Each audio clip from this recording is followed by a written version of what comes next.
இப்போது புதிய அறிமுகம் ஆச்சி ஹோட்டல் சாம்பார் மற்றும் ஆச்சி இடிச்ச சாம்பார் 50 கிராம் ரூபாய் 20 மட்டுமே.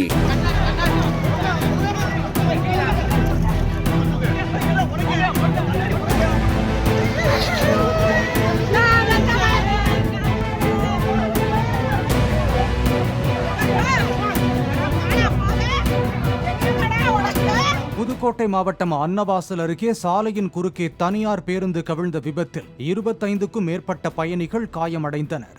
நேரில் பார்த்த சிலர் ஓட்டுநர் வேகமாக இயக்கியதால் விபத்து நடந்ததாக கூறிய நிலையில் வேறு சிலர் டயர் வெடித்ததால் பேருந்து கவிழ்ந்ததாக தெரிவித்தனர்.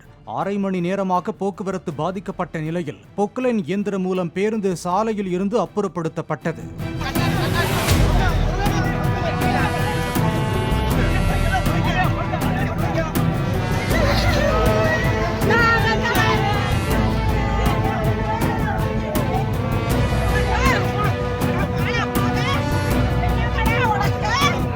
இப்போது புதிய அறிமுகம் ஆச்சி ஹோட்டல் சாம்பார் மற்றும் ஆச்சி இடிச்ச சாம்பார் 50 கிராம் ரூபாய் 20 மட்டுமே.